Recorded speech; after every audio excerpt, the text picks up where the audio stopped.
Konnichiwa, salam lebah pekerja. Kali ini aku ngobrol dengan Abang Roni. Halo. Yang punya banyak background pekerjaan di Jepang, punya travel agency, punya LPK, dan banyak lagi ya. Mungkin kita langsung aja.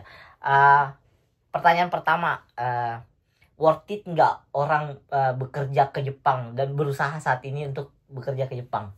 Atau perkenalan diri dulu singkat lah. Oke, selamat malam semua. Perkenalkan, nama saya Roni. Saya temannya beliau, Andri, teman baik saya nih, luar biasa banget.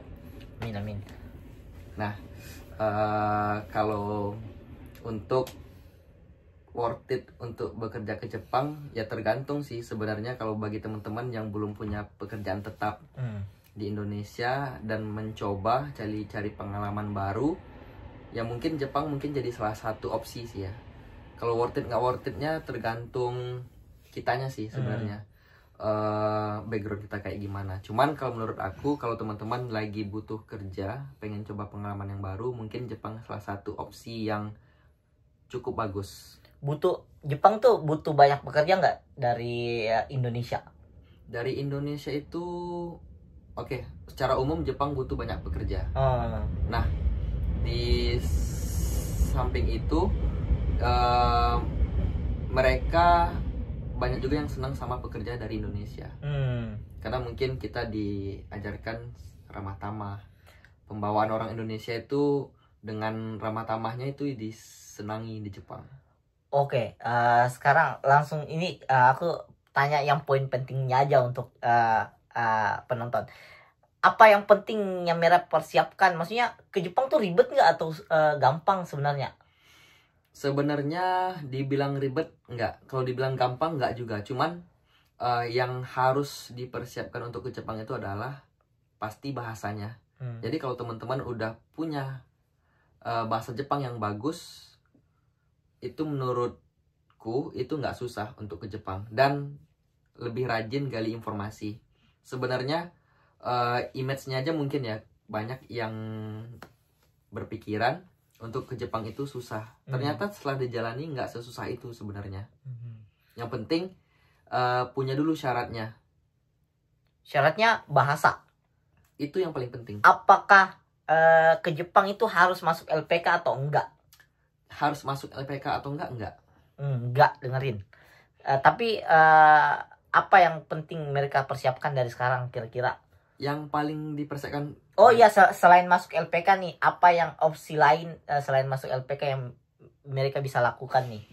Yang bisa dilakukan adalah cara belajar ya. Ada yang belajar otodidak bisa, masuk kelas online bisa, terus masuk LPK juga bisa, atau mungkin cari komunitas-komunitas yang sama-sama belajar bahasa Jepang, itu bisa juga. Jadi sebenarnya kalau ada keinginan untuk bekerja ke Jepang, yang paling penting itu adalah pahami dulu sih bahasanya. Di saat teman-teman udah bisa bahasa, percayalah itu jalan ke Jepang itu terbuka lebar untuk teman-teman yang pengen kerja di sini. Ya, menurut kamu kayak visa yang bagus diambil untuk ke Jepang apa? Kan ada beberapa visa nih. Untuk yang newcomers lebih worth it visa mana sih? Untuk newcomers yang lebih worth it ya. Iya. Kalau menurut aku, kalau belum punya skill bahasa Jepang, belum terlalu mumpuni, yang standar, tapi pengen kerja ke Jepang, mungkin salah satu opsi aku bakal nyaranin Tokutegino. Kenapa? Ya karena itu Tokutegino udah visa kerja. Walaupun visa kerja itu bisa kita bilang visa kerja yang levelnya masih di bawah. Tapi kan itu satu tingkat di atas magang sebenarnya, level visanya ya. Nah di atas itu lagi ada namanya Gijinkoku atau engineering. Nah kenapa Tokutegino? Dia nggak terlalu sulit, tapi nggak gampang juga, nggak terlalu gampang juga. Jadi kayak di tengah-tengah lah, middle. Jadi kalau teman-teman yang punya latar belakang S1, D3, mungkin Tokutegino ini bisa dijadikan salah satu jalan ya mungkin bisa kita bilang batu loncatan lah. Iya, iya. Karena kan untuk mau langsung ke Gijengkoku atau engineering pasti butuh effort yang sangat besar, waktu sangat juga besar. butuh Waktu relasi. Jadi untuk sampai di sana itu mungkin akan memakan waktu. Jadi alangkah baiknya sebagai Toku Tegino dulu, pelajari lagi bahasanya, ketemu orang Jepang, perbanyak teman, sering ngobrol sama orang Jepang, itu secara nggak langsung itu meningkatkan skill kita. Jadi di saat teman-teman udah ngerasa layak untuk pindah ke step berikutnya, itu bisa dicari job langsung dari Jepang gitu. Sekarang job di Jepang tuh banyak tersedia nggak? Kan kebetulan ini kamu punya LPK ya, punya LPK, kelas online sama offline ada. Jadi kira-kira job di tempatmu itu banyak nggak tersedia, supaya teman-teman siapa tahu ada yang persyaratannya udah lengkap dari segi bahasa bisa hubungin. Kira-kira jobnya banyak nggak saat ini? Oke. Mungkin sedikit meluruskan, punya LPK kita lagi proses, tapi untuk kelas online kita udah jalan. Dan untuk job sebenarnya itu permintaan job itu banyak, tapi kan mereka punya standar sendiri ya. Yaitu tadi untuk Toku Tegino dia jelas minimal dia N4 terus punya SSW-nya, spesialis skill worker-nya. Nah, jadi kalau untuk ketersediaan job itu kita untuk kalau dia pengen pindah dari Jepang, dia posisinya udah di Jepang, pengen pindah ke perusahaan Jepang lain, itu kita punya lowongan itu banyak banget. Sampai ratusan nggak? Ratusan. Nah, untuk yang ambil dari Indonesia ada, tapi nggak banyak. Cuman kalau untuk sekarang kan kita masih dalam proses pengurusan LPK juga kan. Jadi itu mungkin yang salah satu faktor yang mempengaruhi pihak Torokusieng, atau ya yang gampangnya diingat kayak TSK, agen lah. Agen di sini perantara antara perusahaan sama si anak. Jadi ada di sini tuh Torokusieng Kikan. Kalau kalau dari Indonesia kan kita nggak paham nih Torokusieng Kikan ini apa. Jadi yang gampang ingat ya agen penyalur ya, like this. Terus agen untuk perantara sama perusahaan Jepang sama yang kandidat dari Indonesia. Nah, itu untuk kerjasama sama mereka itu rata-rata emang mereka butuh yang LPK yang udah ada izin. Nah, kita lagi proses untuk itu. Mungkin untuk sekarang dengan kita belum ada izin resmi, udah ada beberapa TSK yang mau kerjasama sama kita. Tapi kan itu ketersediaan job nggak selalu ada. Tapi ini kelas online udah ada untuk UI. Nama LPK-nya apa? Nama kita itu UI Nihongo Center. Nanti teman-teman bisa cek di Instagram. Tapi maksudnya apa ya, kelas online-nya udah tersedia, udah bisa teman-teman daftar. Kalau misal sambil bekerja itu bisa didaftar nggak, sambil bekerja atau sambil sekolah atau kuliah, itu udah tersedia nggak di UI? Bisa banget. Kita kelas online kita udah jalan lebih dari setahun. Kita udah start dari tahun lalu, kita ini udah jalan setahun, ini udah jalan di tahun kedua ya. Nah, untuk di UI Nihongo Center sendiri, bagi teman-teman yang pengen belajar itu bisa banget.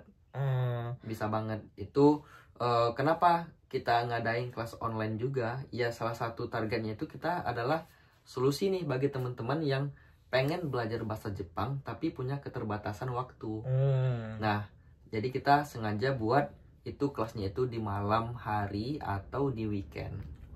Jadi bisa nih sambil belajar, maksudnya sambil sekolah, sambil kuliah, kerja, tetap belajar persiapan ke Jepang. Dan biaya mahal nggak? Untuk biaya ya menurutku sih nggak terlalu mahal ya, karena kita di situ untuk kelas pemula ya kita nggak semahal tempat-tempat yang lain juga. Kita kasih harga agak murah tapi nggak murahan. I see. Tapi untuk ke Jepang tuh standar bahasa harus sampai mana? Untuk ke Jepang standar bahasa ya. Untuk pertama kali. Karena kita di sini tadi ngambilnya Toku Tegino, jadi kita standarnya itu N4 atau JFT A2. Toku Tegino itu visa kerja spesifik skill worker. Jadi ada berapa jenis pekerjaan di visa ini? Jenis pekerjaan di visa ini kurang lebih 15 ya, kayak lebih dari 15 jenis pekerjaan. Oke, jadi ada sekitar 15 pekerjaan. Nah, ini nih kira-kira dari awal belajar sampai selesai nih, sampai bisa memenuhi persyaratan untuk ke Jepang, butuh berapa lama nih waktu yang dibutuhin? Sebenarnya kalau kita mau lebih effort Iya. agak di push dikit, mungkin ya beberapa tempat belajar mereka targetnya 6 bulan. Tapi kita udah coba yang 6 bulan. Ternyata kalau di kita ngambilnya yang programnya itu 8 bulan. Oh, jadi 8 bulan sambil bekerja sambil kuliah nih bisa persiapan ke Jepang. Ya, sampai N4 itu 8 bulan. Tapi itu sebenarnya itu lumayan santai ya, kita nggak buru-buru. Tapi kalau kita pengen push yang tadi, kita bisa juga kelas itu 6 bulan itu bisa. 6 bulan kerja dari nol nggak tahu bahasa Jepang sama sekali bakal diajar. Berarti di LPK UI Nihongo ini bisa ngebantu teman-teman yang dari nol sampai bisa berangkat ke Jepang, nyediain pekerjaan juga bisa. Bisa. Kalau untuk menyediain pekerjaan itu kita nggak ada jaminan di sini, tapi kita bisa, kalau sewaktu-waktu dari kita belum ada job, kita bisa ngasih jalan ke teman-teman untuk carinya mungkin di LPK lain atau dari TSK yang emang dia langsung ngambil siswa dari Indonesia tanpa perantara LPK. Jadi kita kita belum bisa menyediakan kerjaan pastinya, tapi kita bisa kasih jalan. Oh, berarti bakal dibantu nih sampai ke Jepang. Entahkah dengan kerjasama atau bagaimana gitu. Oke, jadi buat teman-teman, itulah kenapa Jepang tuh, apalagi di 2027 tuh aku dengar tuh visanya tingkat pekerja tuh lebih dibutuhin lagi di tahun-tahun ke depan. Akan bertambah. Jadi nggak ada salahnya atau nggak rugi sama sekali kalau belajar bahasa Jepang dari sekarang. Iya, sebenarnya kalau untuk belajar bahasa Jepang bukan tujuan untuk kerja ke Jepang aja ya. Karena kan itu lebih kayak nilai plus lah dari kita. Untuk kerja di Indonesia pun pasti itu, kalau kita lagi nyari kerja juga, kita dengan punya skill bahasa asing, itu bakal meningkatkan nilai kita sendiri juga ya. Oke, benefit apa aja sih teman-teman yang bisa dia dapatkan kalau kerja ke Jepang? Benefit yang kerja ke Jepang ya pastinya dapat penghasilan yang layak lah ya. Dapat penghasilan yang layak. Di samping itu mungkin dengan kehidupan di Jepang mencoba gaya hidup orang Jepang juga ya. Tanpa disadari kita terbiasa dengan kebiasaan-kebiasaan orang Jepang yang disiplin, tepat waktu, terus bagaimana mereka lebih menghargai waktu. Terus mungkin salah satu mungkin yang faktor lain yang jadi pertimbangan juga adalah dengan bekerja di sini kita bisa jalan-jalan di Jepang juga ya. Itu nilai plus. Karena kita kalau sengaja datang ke Jepang untuk jalan-jalan dari Indonesia, itu mungkin akan memakan biaya yang cukup mahal. Tapi kan dengan kita bekerja di sini, secara nggak langsung kita udah di sini nih. Kita mau jalan-jalan pun, ya kita bisa jalan-jalan kemanapun di Jepang yang kita mau, gitu. Karena kan di sini kita ada jatah liburnya juga kan, jatah cutinya. Kita bisa manfaatkan itu untuk jalan-jalan di sini. Oke, itu aja mungkin supaya nggak terlalu kepanjangan. Jadi bagi yang mau berangkat ke Jepang, yang mau proses Jepang dari nol tuh masih worth it banget, bisa hubungin juga masuk di LPK-nya beliau UI Nihongo. Biaya murah lah dibanding tempat lain, tapi nggak murahan ya, berkualitas banget. Aku udah lihat, gila, recommended sih. Terus kalau ada pertanyaan silakan hubungin aja. Tapi ini aku penasaran, orang-orang yang mau ke Jepang tuh lebih bagus yang udah pernah kuliah di Indonesia atau SMA pun nggak masalah, menurutmu gimana? Lebih bagus yang pernah kuliah di Indonesia atau SMA gitu ya pertanyaan? Iya ya.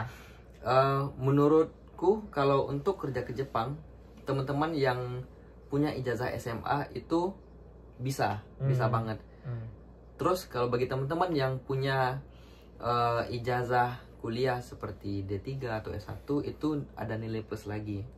Karena kan mungkin walaupun awalnya kerja sebagai Tokutegino, nanti visanya itu bisa diganti ke level yang lebih tinggi. Jadi gitu. Untuk jenjang karir di Jepang ada? Jenjang karir ada. Tiap pekerjaan ada? Tiap pekerjaan itu ada. Cuman ya karena kan biasanya ke perusahaan Jepang, nggak banyak perusahaan Jepang yang mau ngasih jabatan ke orang asing. Tapi kalau untuk jenjang karir itu kalau dibilang peluangnya ada. I see. Oke deh, itu aja. See you. Semoga kalian yang lagi berjuang ke Jepang atau yang mau merubah nasib datang ke Jepang, hubungin beliau. Instagramnya aku cantongin nanti di bawah. Oke, see you, matane.